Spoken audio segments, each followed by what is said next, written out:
श्रीमद् भागवत महापुराण अष्टम स्कंध 18वां अध्याय। इस अध्याय के अंतर्गत आज आप सुनेंगे वामन भगवान का प्रकट होकर राजा बलि की यज्ञशाला में पधारना। श्री सुखदेव जी कहते हैं, हे परीक्षित, इस प्रकार जब ब्रह्मा जी ने भगवान की शक्ति और लीला की स्तुति की, तब जन्म मृत्यु रहित भगवान अदिति के सामने प्रकट हुए। भगवान के 4 भुजाएं थी, उनमें वे शंख, गदा, कमल और चक्र धारण किए हुए थे। कमल के समान कोमल और बड़े बड़े नेत्र थे। पीतांबर शोभायमान हो रहा था। विशुद्ध श्याम वर्ण का शरीर था। मकराकृत कुंडलों की कांति से मुख कमल की शोभा और भी उल्लसित हो रही थी।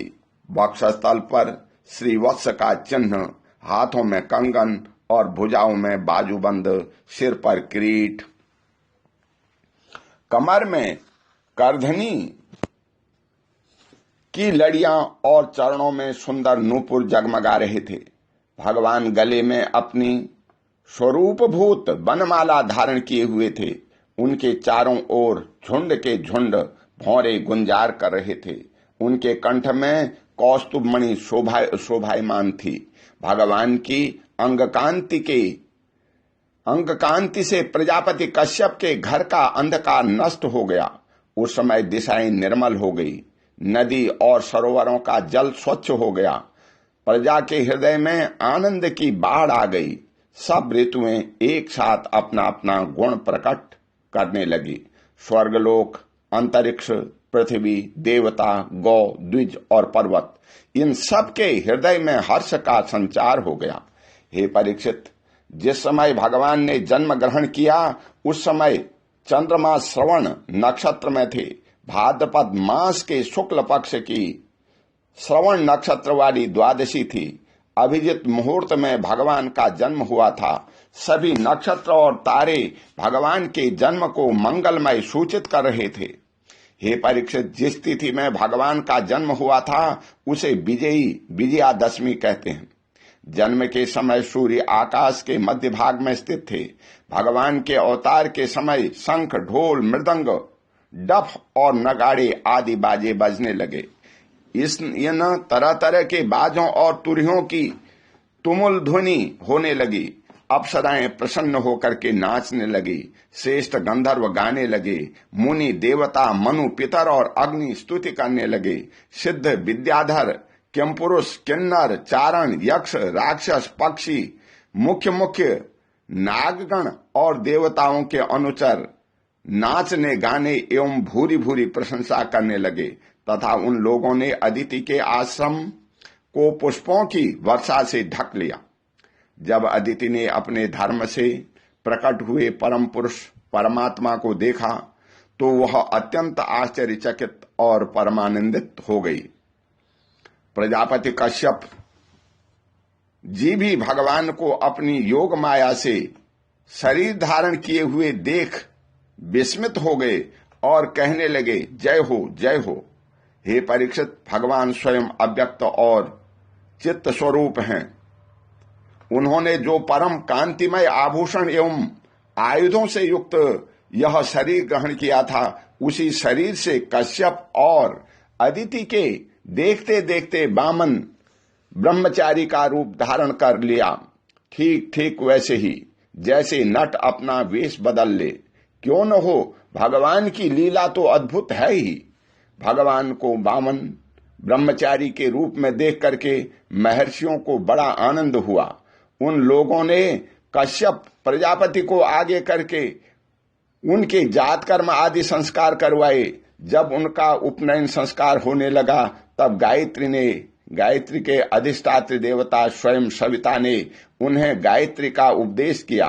देवगुरु बृहस्पति ने तपो यज्ञोपवीत और कश्यप ने मेखला दी। पृथ्वी ने कृष्ण मृग का चर्म, वन के स्वामी चंद्रमा ने दंड, माता अदिति ने कोपीन और कटिवस्त्र एवं आकाश के अभिमानी देवता ने वामन वेशधारी भगवान को छत्र दिया। हे परीक्षित, अविनाशी प्रभु को ब्रह्मा जी ने कमंडलू, सप्तर्षियों ने कुश और सरस्वती ने रुद्राक्ष की माला समर्पित की। इस रीति से जब वामन भगवान का उपनयन संस्कार हुआ तब यक्षराज कुबेर ने उनको भिक्षा का पात्र और सती शिरोमणि जगत जननी स्वयं भगवती उमा ने भिक्षा दी। इस प्रकार जब सब लोगों ने बटु वेशधारी भगवान का सम्मान किया तब वे महर्षियों से भरी हुई सभा में अपने ब्रह्म तेज के कारण अत्यंत शोभायमान हुए।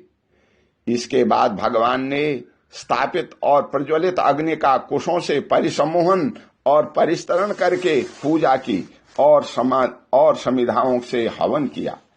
हे परीक्षित, उसी समय भगवान ने सुना कि सब प्रकार की सामग्रियों से संपन्न यशस्वी बलि भृगुवंशी ब्राह्मणों के आदेशानुसार बहुत से अश्वमेध यज्ञ कर रहे हैं। तब उन्होंने वहां के लिए यात्रा की। भगवान समस्त शक्तियों से युक्त हैं। उनके चलने के समय उनके भार से पृथ्वी पग पग पर झुकने लगी। नर्मदा नदी के उत्तर तट पर भृगु कच्छ नाम का एक बड़ा सुंदर स्थान है। वहीं बलि के भृगुवंशी ऋत्विज श्रेष्ठ यज्ञ का अनुष्ठान करा रहे थे। उन लोगों ने दूसरे ही वामन भगवान को देखा तो उन्हें ऐसा जान पड़ा मानो साक्षात सूर्य देव का उदय हो रहा है। हे परीक्षित, वामन भगवान के तेज से ऋत्विज, यजमान और सदस्य सब के सब निस्तेज हो गए। वे लोग सोचने लगे कि कहीं यज्ञ देखने के लिए सूर्य, अग्नि अथवा सनत कुमार तो नहीं आ रहे हैं। भृगु के पुत्र शुक्राचार्य आदि अपने शिष्यों के साथ इसी प्रकार अनेकों कल्पनाएं कर रहे थे। उसी समय हाथ में छत्र, दंड और जल से भरा हुआ कमंडल लिए हुए वामन भगवान ने अश्वमेध यज्ञ के मंडप में प्रवेश किया। वे कमर में मूंछ की मेखला और गले में यज्ञोपवीत धारण किए हुए थे। बगल में मृग चर्म था और सिर पर जटा थी। इसी प्रकार बौने ब्राह्मण के वेश में अपनी माया से ब्रह्मचारी बने हुए भगवान ने जब उनसे यज्ञ मंडप में प्रवेश किया तब भृगुवंशी ब्राह्मणों ने उन्हें देख करके अपने सिर के साथ अपने शिष्यों के साथ उनके तेज से प्रभावित एवं निष्प्रभ हो गए। वे सब के सब अग्नियों के साथ उठ खड़े हुए और उन्होंने वामन भगवान का स्वागत सत्कार किया। भगवान के लघु रूप के अनुरूप सारे अंग छोटे छोटे बड़े ही मनोरम एवं दर्शनीय थे। उन्हें देखकर बलि को बड़ा आनंद हुआ और उन्होंने वामन भगवान को एक उत्तम आसन दिया। फिर स्वागत वाणी से उनका अभिनंदन करके पांव पखारे और संग रहित महापुरुषों को भी अत्यंत मनोहर लगने वाले वामन भगवान की पूजा की। भगवान के चरण कमलों का धोवन परम मंगलमय है। इससे जीवों के सारे पाप ताप धुल जाते हैं। स्वयं देवाधिदेव चंद्रमौली भगवान शंकर ने अत्यंत भक्ति भाव से उसे अपने सिर पर धारण किया था। आज वही चरणामृत धर्म के मर्मज्ञ राजा बलि को प्राप्त हुआ। उन्होंने बड़े प्रेम से उसे अपने मस्तक पर रखा। बलि ने कहा, हे ब्राह्मण कुमार, आप भले पधारे। आपको मैं नमस्कार करता हूं। आज्ञा कीजिए, मैं आपकी क्या सेवा करूं। हे आर्य, ऐसा जान पड़ता है कि बड़े बड़े महर्षियों की तपस्या ही स्वयं मूर्तिमान होकर मेरे सामने आई है। आज आप मेरे घर पधारे, इससे मेरे पिता तृप्त हो गए। आज मेरा वंश पवित्र हो गया। आज मेरा यह यज्ञ सफल हो गया। ब्राह्मण कुमार, आपके पांव पखारने में से मेरे सारे पाप धुल गए और विधि पूर्वक यज्ञ करने से, अग्नि में आहुति डालने से जो फल मिलता वह अनायास ही मिल गया। आपके इन नन्हे नन्हे चरणों और इनके धोवन से पृथ्वी पवित्र हो गई। हे ब्राह्मण कुमार, ऐसा जान पड़ता है कि आप कुछ चाहते हैं।